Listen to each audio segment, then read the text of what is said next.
स्वागत है बच्चे। 27 नंबर सेट में आप सभी बच्चों का स्वागत है। बेटा सबसे इम्पॉर्टेंट है कि अभी रण क्षेत्र खुल गया है।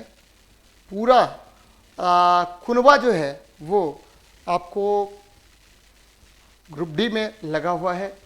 आपसे बस एक ही गुजारिश है, इस बुक के जितने भी प्रश्न हैं उसको कम से कम 2 या 3 बार रिवाइज कर डालिए बेटा। 2500 क्वेश्चन है, 100 सेट है, लगभग क्या बोलते हैं 21, 22, 23, 24, 25, 26, किसी किसी में 26 भी प्रश्न है हर सेट में। तो कोशिश ये कीजिए कि मैक्सिमम क्वेश्चन को एक बार गो थ्रू निश्चित रूप से हो जाएं, क्योंकि बहुत इंपॉर्टेंट प्रश्न है, टीसीएस द्वारा पूछे गए प्रश्न हैं और इसी के इर्द गिर्द प्रश्न रहने की संभावना है। इससे पहले आपको मैंने ठीक है volume 1, group D volume 1, group D volume 2, group D volume 3, group D volume 4 और आप लोग के विशेष गुजारिश पर ग्रुप डी वॉल्यूम 5 भी लाया मैंने। और सभी में मैंने उम्दा स्तर के साइंस के प्रश्नों को डाला। हर आप सेट उठा के देखिएगा तो एक डिफरेंट वे में साइंस के प्रश्नों को रखने का प्रयास मैंने किया। बच्चे बार बार ये भी मैं आपको बताता रहता हूँ कि आपकी पढ़ाई ही हम सारे गुरुजन के लिए सर्वोपरि है। फाउंडेशन बैच हम लोग लेके आ रहे हैं साइंस का बहुत जल्दी। 16 सितंबर से मेरी बैच है, तो उसमें भी आप लोग हों। लेकिन पहले ये क्या करें कि आप ग्रुप डी के सारे प्रश्नों को गो थ्रू हो जाएं, सफलता के करीब आप पहुंचे। चलिए बात करते हैं हम लोग पहले प्रश्न पर। एक वस्तु 4 सेकंड में 24 मीटर, 2 सेकंड में दूसरे 15 मीटर की यात्रा करती है, तो वस्तु की औसत चाल क्या है? मैं आपको बार बार बताता रहता हूं कि देखिए औसत चाल भी एवरेज बराबर क्या होगा, कुल दूरी बटा कुल समय।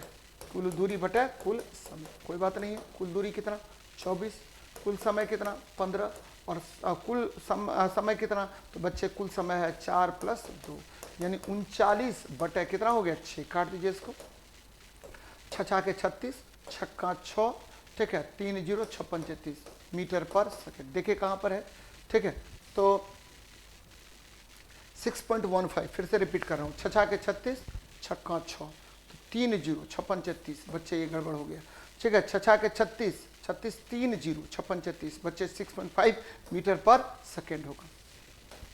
6.5 मीटर पर सेकेंड होगा। मैंने अभी थोड़ी देर पहले आपको बताया था कि देखिए औसत चाल जो होती है वो क्या होगा, औसत चाल क्या होती है, तो कुल दूरी बटा कुल समय।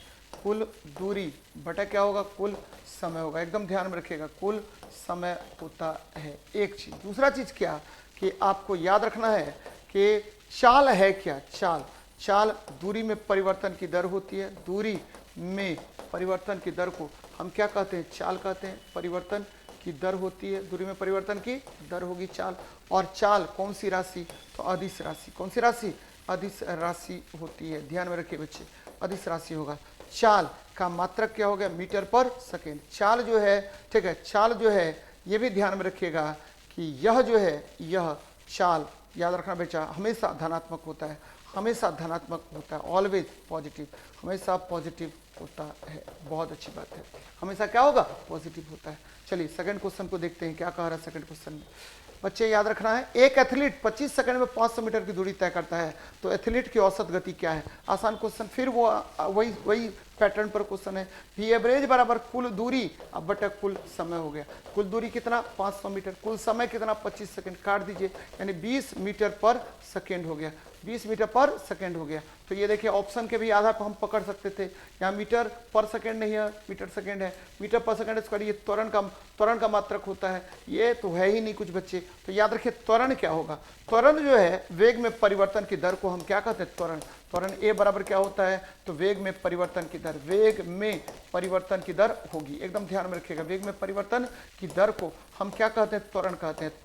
त्वरण जो है ए क्या होगा, पॉजिटिव भी होता है, निगेटिव भी होता है और जीरो भी होता है। अगर ठीक है त्वरण ए पॉजिटिव होगा तो त्वरित गति होगी, एक्सेलरेटेड मोशन होगा, त्वरित गति होगी, एक्सेलरेटेड मोशन होगा। त्वरण ए निगेटिव होगा तो मंदन होगा। त्वरण ए 0 होगा तो इसका मतलब एक समान वेग होगा, एक समान वेग होगा। ध्यान में रखिएगा, एक समान वेग होगा। ये बातें याद रखनी है, बार बार आपको इस पर प्रश्न पूछेगा। बहुत अच्छी बात। नेक्स्ट देखिए, द्रव्यमान और वेग के गुणनफल को क्या कहा जाता है? तो द्रव्यमान और वेग का गुणनफल, ध्यान दीजिए बच्चे, द्रव्यमान और वेग का गुणनफल संवेग, संवेग बराबर क्या हुआ? द्रव्यमान गुना वेग हो गया। द्रव्यमान और वेग का गुणनफल कहलाएगा, द्रव्यमान और वेग का गुणनफल कहलाएगा। संवेग कौन सी राशि? सदिश राशि। संवेग कौन सी राशि? सदिश राशि है, सदिश राशि है, ठीक है। और संवेग याद रखना बच्चे, संवेग कौन सी राशि हो गई? सदिश राशि हो गई। और संवेग की परिभाषा कहाँ से मिला? तो संवेग की परिभाषा यानी डेफिनेशन जो है वो Newton second law of motion से, Newton second law of motion से प्राप्त होता है, ठीक है। सेकेंड लॉ ऑफ मोशन से ये प्राप्त होता है। अब देखिए यहाँ पर याद रखना है, तो ये संवेग हो गया बेटा, संवेग हो गया। दाब क्या होता है? तो दाब होता है बल बटा क्षेत्रफल, फोर्स अपॉन एरिया को हम क्या कहते हैं? तो दाब कहते हैं। दाब बल और क्षेत्रफल का अनुपात होता है। अब देखिए बल क्या होता है? तो बल होगा द्रव्यमान और त्वरण के गुणनफल को हम क्या कहते हैं? तो बल कहते हैं। द्रव्यमान और त्वरण के गुणनफल को हम क्या कहेंगे? तो बल कहते हैं। तो ये सब ध्यान में आपको रखनी चाहिए कि दाब क्या होगा? तो बल बटा क्षेत्रफल होगा। दाब का एसआई मात्रक क्या होगा? तो पास्कल होगा, ठीक है। या इसका अन्य मात्रक क्या होगा? तो बार होगा, फिर आपको टॉर होगा, फिर आपका एटीएम होगा, एटमॉस्फेयर बोलते हैं। संवेग केजी मीटर पर सेकेंड या न्यूटन सेकेंड इसका ये मान हो गया। बच्चे थ्रस्ट भी एक प्रकार का बल ही है, और बल का ऐसा मात्रक न्यूटन होता है। सीजीएस मात्रक इसका डाइन होता है। तो ये सब ध्यान में आपको रखनी चाहिए। चलिए नेक्स्ट देखते हैं, समतल दर्पण के लिए प्रतिबिंब कैसा होगा? तो बच्चे समतल दर्पण, समतल दर्पण आपको पता है, मैंने कई बार बताया है कि समतल दर्पण याद रखना है कि समतल दर्पण में ये देखिए, ये परावर्तक सतह समतल, और ये देखिए फोकस दूरी इसकी इन्फिनिटी होती है, पावर क्या होगा? शून्य होगा। समतल दर्पण द्वारा बना प्रतिबिंब कैसा होगा? तो समतल दर्पण द्वारा बना प्रतिबिंब, एकदम ध्यान में रखिएगा, समतल दर्पण द्वारा बना प्रतिबिंब कैसा होता है? तो बना प्रतिबिंब होता है सीधा, क्या होगा? सीधा होगा। और कैसा होगा? आभासी होगा। सीधा होगा और क्या होगा? आभासी होगा। और क्या होगा? तो वस्तु के आकार के बराबर होगा, वस्तु के आकार के बराबर होगा, वस्तु के आकार के बराबर होगा। और कैसा होगा? आकार के बराबर, क्योंकि इसकी मैग्निफिकेशन +1 होता है। मैग्निफिकेशन इसका क्या होगा? +1 होता है, एकदम ध्यान में रखिएगा। और बराबर होगा। और कहाँ बनेगा? तो पार्श्व परिवर्तित होगा बच्चे, लेफ्ट का राइट पार्श्व परिवर्तित होता है, यानी आपको ध्यान में रखना है कि लेफ्ट का चला जाएगा कहाँ? राइट जाएगा। और राइट का क्या जाएगा? तो लेफ्ट जाएगा। राइट का क्या जाएगा? तो लेफ्ट जाएगा। तो ये ध्यान में आपको रखिए। अब देखिए क्या होगा, वास्तविक और पार्श्विक सीधा गलत बात है, आभासी और पार्श्विक सीधा ये सही है बच्चे, ठीक है। आभासी होगा और पार्श्विक क्या होगा? सीधा होगा। यानी आपको मैंने क्लियर कर दिया कि समतल दर्पण द्वारा बना प्रतिबिंब सीधा होता है, आभासी होता है, वस्तु के बराबर, वस्तु के आकार के बराबर होगा, और पार्श्व परिवर्तित होगा। पार्श्व परिवर्तित होगा, लेफ्ट का राइट चला जाएगा और राइट का लेफ्ट चला जाता है। तो ये ध्यान में रखिएगा। चलिए नेक्स्ट देखते हैं, निम्नलिखित में से कौन भारत की स्वदेशी रूप से, ठीक है, रूपरेखित और विकसित लंबी दूरी की सुपरसोनिक, ये सबसोनिक मिसाइल है बच्चे। सबसोनिक वर्ड यूज कर रहा है, सबसोनिक, सबसोनिक यूज कर रहा है। और मैंने कई बार आपको बताया है कि देखिए सबसोनिक का मतलब होता है कि मैक्स संख्या क्या होगा? लेस देन 1 होगा। मैक्स संख्या लेस देन 1 अगर होता है तो आपको, ठीक है, ये क्या कहलाएगा? सबसोनिक। यानी आपको सबसोनिक में क्या होगा? तो सबसोनिक में क्या होगा? तो ध्वनि की चाल से कम चाल, ध्वनि की चाल से, ठीक है, कम होगा। ध्वनि की चाल से कम आपको कम वस्तु की चाल होगी, ध्वनि की चाल से कम वस्तु की चाल होती है, एकदम याद रखिएगा, चाल होती है, ध्वनि की चाल से कम होती है। तो निर्भय हो गया बच्चे, निर्भय हो गया इसका आंसर। लेकिन आपको 2-3 बातें ध्यान याद रखना है। अगर बोलेगा, क्या बोलेगा बच्चे? बोलेगा कि देखिए पटना, PATNA, पटना, ये देखिए, ये मैं बार बार आपको बताता रहता हूँ। पी से क्या होगा? पृथ्वी, और पृथ्वी कहाँ का मिसाइल है? तो सरफेस टू सरफेस मिसाइल है, सरफेस टू सरफेस, यानी स्थल से स्थल मार करता है। ए देखिए अग्नि, अग्नि, ए से क्या हो गया? अग्नि हो गया। अग्नि कहाँ पर होगा? तो सरफेस टू सरफेस मिसाइल हो गया। फिर देखिए त्रिशूल, क्या बोलते हैं? ये त्रिशूल, त्रिशूल क्या होगा? सरफेस टू एयर मिसाइल हो गया, सरफेस टू एयर मिसाइल हो गया। अब देखिए नाग, ठीक है, एन से हो गया नाग बेटा, और नाग क्या है? एंटी टैंक बैलिस्टिक मिसाइल है, और यह सरफेस टू सरफेस मिसाइल है, और ये दागों और भूल जाओ के सिद्धांत पर आधारित होता है। और ये देखिए पिनाक, पिनाका या पिनाक क्या है? पिनाका, पिनाका क्या है बच्चे? तो पिनाका जो है ये, ठीक है, आपको क्या होगा? पिनाका ये मल्टी बैरल रॉकेट लॉन्चर है, मल्टी बैरल, ठीक है, मल्टी लॉन्चर है बच्चे। यहाँ मैंने आपको ए से आकाश बताया। आकाश जो है ये कहाँ से कहाँ मार करता है, तो आकाश जो है सरफेस टू एयर, ठीक है, मार करने वाला मिसाइल है। और ये देखिए multi barrel rocket launcher, multi barrel rocket launcher होता है, रॉकेट लॉन्चर होता है। तो ये ध्यान में आपको रखनी चाहिए, मल्टी बैरल रॉकेट लॉन्चर होता है। तो बच्चे ध्यान में रखिए। और 1 सेकेंड में 12 से 20 रॉकेट को ये, ठीक है, क्या करता है, प्रक्षेपित करने की क्षमता रखता है। तो ये बातें याद रखना है आपको, इस तरह के प्रश्न आपसे पूछेगा एग्जाम में। थायरॉक्सिन का संश्लेषण डैश के लिए आवश्यक है। बच्चे थायरॉक्सिन कहाँ से संश्लेषित होता है, तो थायरॉक्सिन आपको पता होगा कि थायरॉक्सिन जो है वो थायराइड ग्लैंड से स्रावित होता है, थायराइड ग्लैंड से। और ये थायराइड ग्लैंड जो है थायराइड ग्लैंड से स्रावित होता है, थायराइड ग्लैंड से स्रावित होता है। थायराइड ग्लैंड जो है वो आपको क्या है, तो सबसे बड़ी अंतःस्रावी ग्रंथि है थायराइड ग्लैंड। ये क्या है, तो थायराइड ग्लैंड जो है सबसे बड़ी अंतःस्रावी ग्रंथि, सबसे बड़ी अंतःस्रावी ग्रंथि है, सबसे बड़ी अंतःस्रावी ग्रंथि है, अंतःस्रावी ग्रंथि है। ध्यान में रखिएगा, अंतःस्रावी ग्रंथि होती है। तो एकदम ध्यान में रखिएगा बच्चे, सबसे बड़ी अंतःस्रावी ग्रंथि कौन होगी, तो ठीक है आपको थायराइड ग्लैंड होता है। और थायराइड ग्लैंड से ही थायरॉक्सिन स्रावित होता है। और थायरॉक्सिन स्रावित हो, इसके लिए इन्फॉर्मेशन कहाँ से आता है, तो बच्चे पिट्यूटरी ग्लैंड से आता है। कौन लेके आता है, तो एसटीएच, ये बोलते हैं टीएसएच लेके आएगा, थायराइड स्टिमुलेटिंग हार्मोन लेके आता है बेटा। ये कहाँ से आता है, पिट्यूटरी ग्लैंड से इन्फॉर्मेशन लेके आएगा, पीयूष ग्रंथि से, पिट्यूटरी ग्लैंड से आपको क्या लेके आएगा, इन्फॉर्मेशन लेके आएगा। तभी जाकर के आपको क्या होगा, थायरॉक्सिन का संश्लेषण होगा, यानी आयोडीन हो गया बेटा। क्या हो गया, आयोडीन हो गया। अब देखिए आयरन, आयरन आपको पता है हेमोग्लोबिन में होता है, हेमोग्लोबिन में आयरन होता है, हेमोग्लोबिन में आयरन होगा। और ये क्या करता है, तो ऑक्सीजन के परमाणुओं को ढोने का काम करता है। कैल्शियम आपके हड्डियों में होता है, कैल्शियम कहाँ होगा, तो हड्डियों में। और हड्डियों को मजबूती प्रदान करने का काम कौन करता है, तो यही कैल्शियम करता है। तो ये ध्यान में आपको रखनी चाहिए, बार बार इस तरह का प्रश्न आपसे पूछेगा। नेक्स्ट देखते हैं, मेंडल के नियम केवल तभी लागू होते हैं जब क्या होगा, बच्चे बहुत अच्छा क्वेश्चन है। मेंडल का नियम तभी लागू होगा। मेंडल साहब को आनुवांशिकता का जनक कहा जाता है। और मेंडल ने क्या किया मेंडल ये अनुवांशिकता का जनक है, आनुवांशिकता, ध्यान में रखिएगा।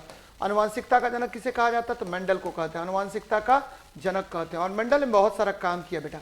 सबसे पहला इन्होंने क्या काम किया, इन्होंने आपको ठीक है पीक के पौधे पर, मटर के पौधे पर इन्होंने ठीक है आपको क्या किया, तो अपना एक्सपेरिमेंट किया। और इनके अनुसार आपको क्या है, तो बच्चे जब तक जनक जो है वो शुद्ध अभिजनन नहीं होगा तब तक आपको ठीक है वो जो है लागू नहीं होगा। यानी जनक शुद्ध अभिजनन होनी चाहिए, जनक शुद्ध अभिजनन होनी चाहिए। कहने का क्या अर्थ है, मान लीजिए ये टॉल है, यानी लंबा, यानी पूर्णतः लंबा पौधा है बच्ची, ये जेनेटिकली शुद्ध है, यानी टीटी, यानी कंप्लीट आपको क्या है, जेनेटिकली आपको ये लंबा ही गुण वाला है। और ये देखिए ये ड्वार्फ है, यानी बौना है बच्ची, बौना है। तो ये दोनों क्या किया कि आपस में इसको क्या बोलते हैं, स्वपरागन कराए। तो स्वपरागन कराए तो टीटी, ये देखिए ये लंबा प्राप्त हुआ, टीटी ये लंबा प्राप्त हुआ बच्ची, टीटी ये लंबा प्राप्त हुआ, लंबा। ये देखिए जेनेटिकली ये लंबा नहीं है, जेनेटिकली ये लंबा नहीं है। क्यों नहीं है जेनेटिकली लंबा, तो बच्चे ये इसमें टीटी यानी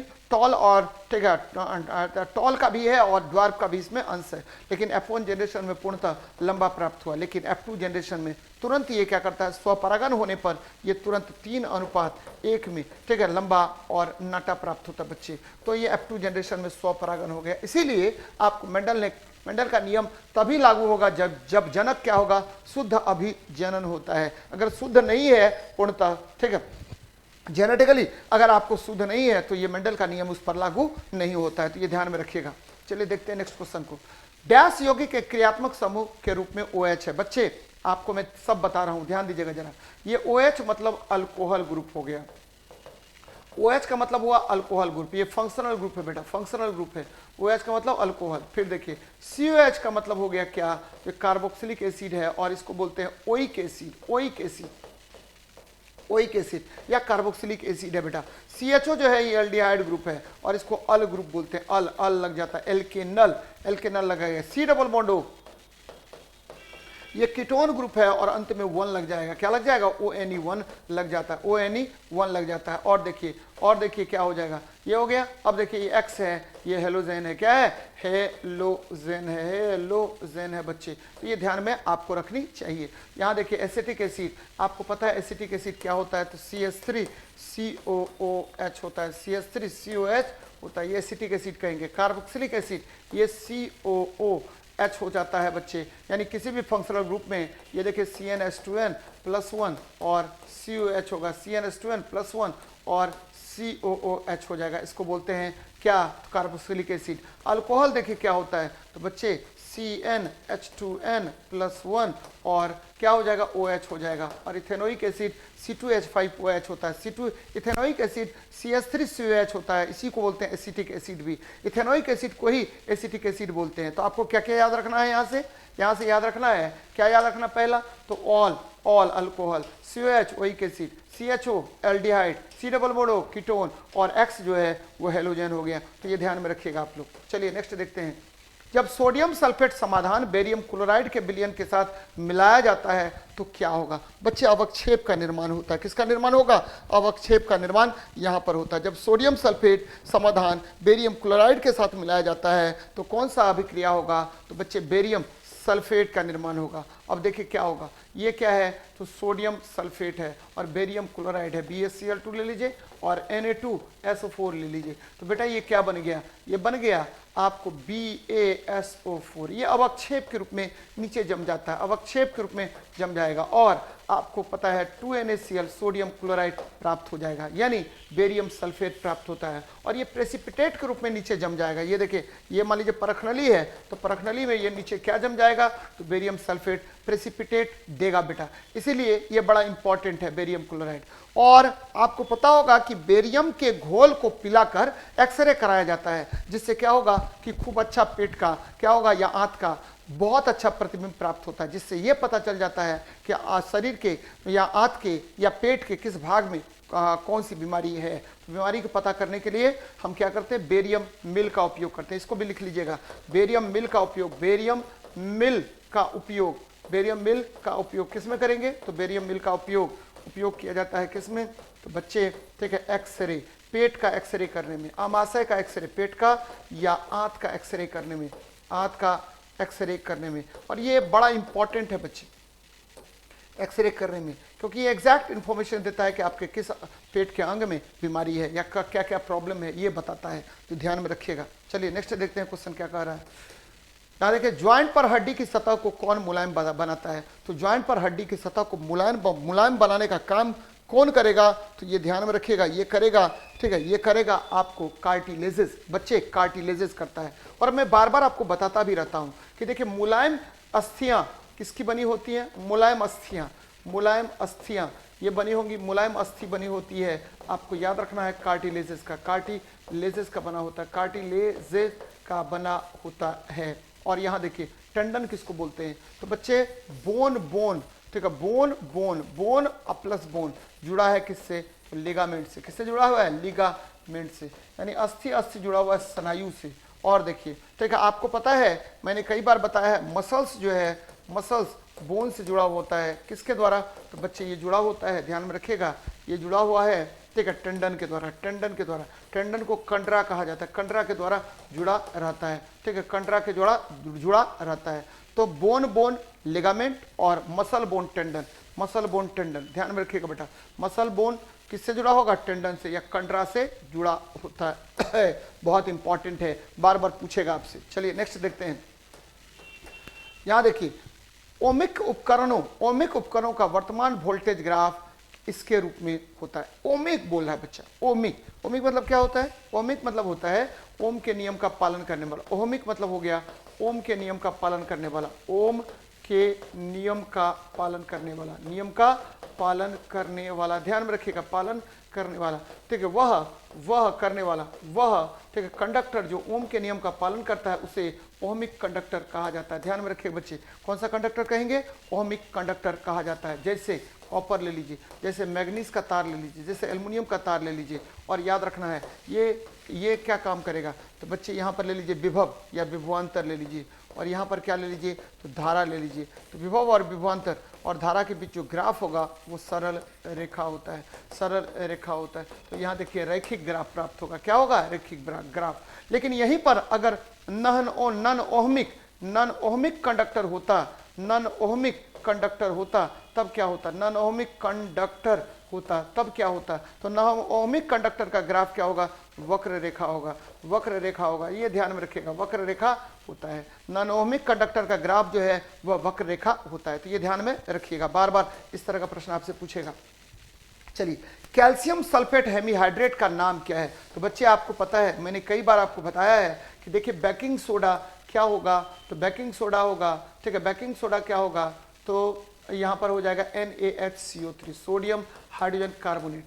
जबकि ये देखिए ये क्या होगा, तो बेकिंग पाउडर, बेकिंग पाउडर क्या होगा, तो बेकिंग पाउडर हो जाएगा पाउडर, ठीक है बच्चे, बेकिंग पाउडर हो जाएगा क्या, तो सोडियम हाइड्रोजन कार्बोनेट, और इसमें टार्टरिक एसिड डाल दीजिए, टार्टरिक एसिड डाल दीजिए, ठीक है, ये ध्यान में रखिए, टार्टरिक एसिड डाल देते हैं। तो ये जो आपका होता है उसको बोलते हैं क्या, तो बेकिंग पाउडर बोलते हैं। धोवन सोडा क्या होता है, तो धोवन सोडा सोडियम कार्बोनेट और डेकाहाइड्रेट होता है, सोडियम कार्बोनेट और डेकाहाइड्रेट होता है। प्लास्टर ऑफ पेरिस क्या होगा, तो प्लास्टर ऑफ पेरिस होता है calcium sulphate hemihydrate, calcium sulphate hemihydrate होगा, ये याद रखिएगा, कैल्शियम सल्फेट हेमीहाइड्रेट होता है। तो आंसर हो गया प्लास्टर ऑफ पेरिस। बच्चे प्लास्टर ऑफ पेरिस का उपयोग हम लोग किस में करते हैं, तो प्लास्टर ऑफ पेरिस का उपयोग अस्थियों को जोड़ने में करेंगे, यानी बोन्स को जोड़ने में किया जाता है। किसका उपयोग, तो आपको प्लास्टर ऑफ पेरिस का उपयोग किया जाता है। चलिए नेक्स्ट देखिए, सबसे हल्की धातु कौन है, तो बच्चे सबसे हल्की धातु, सबसे हल्की धातु, सबसे हल्की धातु कौन, तो बच्चे याद रखना लिथियम, ठीक है। सबसे भारी धातु कौन, तो सबसे भारी धातु आपको याद रखिए ये हो गया कौन, तो ओस्मियम, क्या होगा, ओस्मियम, ठीक है। सबसे आघातवर्ध धातु कौन होगा, सबसे आघातवर्ध धातु कौन होगा, सबसे आघातवर्ध धातु होता है कौन, सोना होता है, क्या होगा, सोना होगा। सबसे, ठीक है, आपको चालक धातु कौन होगा, सर्वाधिक उष्मा और विद्युत का चालक, सर्वाधिक उष्मा और विद्युत का चालक, सर्वाधिक उष्मा और विद्युत का चालक, उष्मा और विद्युत का चालक कौन होगा, तो सर्वाधिक उष्मा और विद्युत का चालक होता है सिल्वर, क्या होगा, चालक होगा आपको सिल्वर होगा। उसके बाद क्या होगा, तो कॉपर होगा। उसके बाद क्या होगा, तो एल्युमिनियम होगा। उसके बाद क्या होगा, तो लोहा होगा। तो सबसे हल्की धातु लिथियम है। बच्चे फॉस्फोरस जो है आपको पता है, ठीक है, रेड फॉस्फोरस का उपयोग दिया सलाई में करते हैं, दिया सलाई में। और व्हाइट फॉस्फोरस जो है हमारे शरीर में, शरीर के हड्डियों के निर्माण के लिए आवश्यक होता है। कैल्शियम ये क्या है, तो क्षारीय मृदा धातु है, क्षारीय मृदा धातु है, ध्यान में रखिएगा, क्षारीय मृदा धातु होता है। हीलियम क्या है बच्चे, यह अक्रिय गैस है। हीलियम क्या है, तो यह अक्रिय गैस होती है। चलिए अच्छी बात है, आगे बढ़ते हैं। यौगिक का प्रयोग सिद्ध सूत्र CH2 है, कोई बात नहीं, उसका वाष्प घनत्व 90 है। तो बच्चे इंपेरिकल फॉर्मूला दिया हुआ है, इंपेरिकल फॉर्मूला आपको दिया हुआ है, इंपेरिकल मूलानुपाती सूत्र दिया हुआ है कोई बात नहीं है, देने दीजिए। क्या है, CH2O। तो ये देखिए कार्बन क्या होगा 12 और हाइड्रोजन क्या हुआ 2 और ऑक्सीजन क्या हुआ 16। तो 16 12 28 12 30 हो गया, 30 हो गया इसका मॉलिक्यूलर फॉर्मूला वेट। अब देखिए वाष्प घनत्व कितना दिया हुआ है, तो वाष्प घनत्व बेटा दिया हुआ, वाष्प घनत्व आपको दिया हुआ है 90। वाष्प घनत्व यानी वेपर डेंसिटी आपको क्या दिया हुआ, 90 दिया हुआ। और मैंने कई बार आपको बताया है कि देखिए, ठीक है, आपको मॉलिक्यूलर वेट जो होता है, मॉलिक्यूलर वेट बराबर होता है 2 × VD, ध्यान में रखिएगा 2 × VD होगा। मॉलिक्यूलर वेट बराबर 2 गुना वाष्प घनत्व, 2 गुना 90 कर दीजिए यानी 180 कर दीजिए, 90 कर दीजिए यानी 180 कर दीजिए। तो बच्चे आप क्या करेंगे, अब करेंगे क्या करेंगे, तो अब आपको n निकालना है। क्या निकालना है, n यहाँ पर निकालना है। यहाँ तक तो कर लिया, अब n निकालना है। क्या होता है n का मान, बच्चे आपको पता है इंपेरिकल फॉर्मूला वेट गुना n, ठीक है, n बराबर होता मॉलिक्यूलर वेट। निकाल लीजिए ना। अब देखिए n का वैल्यू कितना हो गया, n गुना 30 है बराबर 180 है बेटा, ठीक है। तो यहां से क्या निकल गया, 180 है, 180 है, तो ये निकल जाएगा कितना, तो ये आसानी से निकल जाएगा, यहाँ पर निकाल लीजिए। तो बच्चे 180, तो n बराबर हो गया कितना, 180/30 यानी 6 निकल गया। अब देखिए क्या करेंगे, तो आपको मॉलिक्यूलर फॉर्मूला निकालना है। मॉलिक्यूलर फॉर्मूला बराबर एम्पिरिकल फॉर्मूला इनटू n, बच्चे निकाल लीजिए ना, क्या दिक्कत है। एम्पिरिकल फॉर्मूला कितना है, CS2O है, गुना क्या कर दीजिए 6 से, तो C6H12 और O6 हो गया, O6 हो गया, C6H12 और क्या हो गया, O6 हो गया। ध्यान में रखिएगा, यहाँ देखिए C6H12O6, ठीक है, ये फॉर्मूला। तो ध्यान में रखिए कहाँ है C6H12O6, ये देखिए ए नंबर, ए हो गया आंसर। चलिए आगे बढ़ते हैं, नेक्स्ट क्वेश्चन देखिए, कह रहा है एक वस्तु 3 सेकंड में 25 मीटर और 2 सेकंड में 15 मीटर तय करती है, तो बताइए कितना औसत चाल होगा। तो ये भी एवरेज बराबर निकाल लीजिए ना, कुल दूरी बटा कुल समय, S1 प्लस S2 बटा क्या होगा T1 प्लस T2, निकाल लीजिए बेटा। S1 प्लस S2 25 प्लस 15 और बटा क्या हो गया 2 प्लस कितना 3 प्लस 2 हो गया।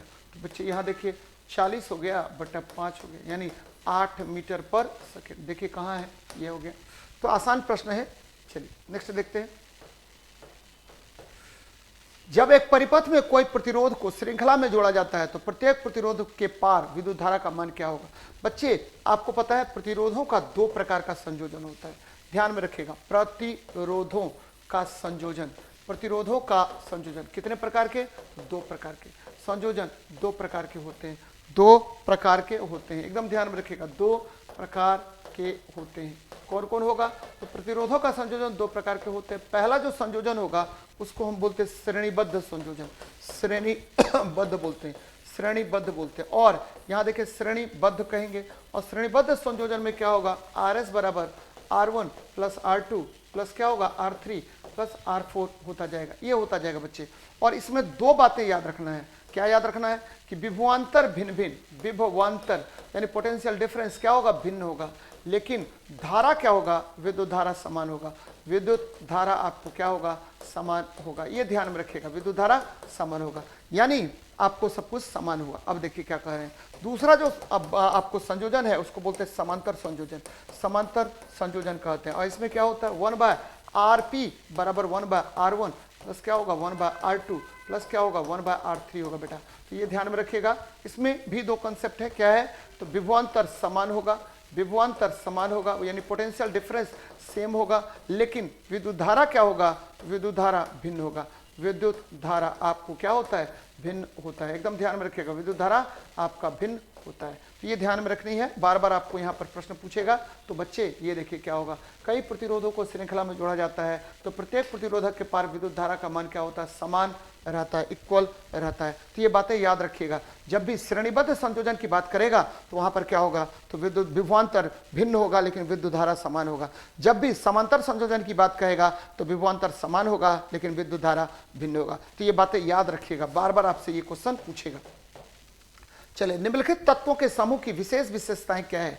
ये सभी तत्व होते हैं, ठीक है, ये सभी तत्व धातु होते हैं, कोई बात नहीं, रहने दीजिए, ठीक है। ये सभी तत्व हाइड्रोजन गैस बनाने के लिए पानी के साथ प्रतिक्रिया करते हैं, ये भी सही है। इन सभी तत्वों की संयोजकता 1 है, सही बात है बच्चे। अब देखिए यहाँ पर हम आपको बता रहे हैं कि क्षार धातु, क्षार धातु, क्षार धातु में कौन कौन आएगा, तो बच्चे क्षार धातु में आएगा लिथियम, सोडियम, पोटेशियम, ठीक है। ये सब जो धातु है ये क्या होगा, तो बच्चे ये सभी तत्व क्या है, धातुएं, एकदम सही है। ये सभी तत्व क्या होगा, हाइड्रोजन गैस पानी से अभिक्रिया करके, जैसे सोडियम ले लीजिए, जल से अभिक्रिया करके क्या बनाएगा, तो बच्चे ये बना लेगा सोडियम हाइड्रोक्साइड, सोडियम हाइड्रोक्साइड बना लेगा, सोडियम हाइड्रोक्साइड बना लेगा, और आपको H2 गैस बाहर निकल जाएगा। तो ये ध्यान में रखिएगा, 2NaOH प्लस H2 गैस बाहर निकलेगा।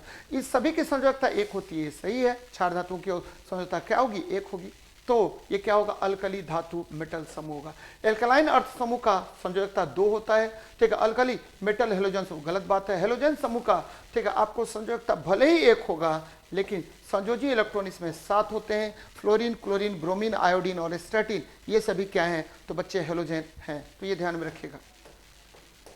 नेक्स्ट देखते हैं, सीमेंट का मुख्य घटक कौन होता है। तो बच्चे सीमेंट बनता किससे, पहले ये देख लेते हैं।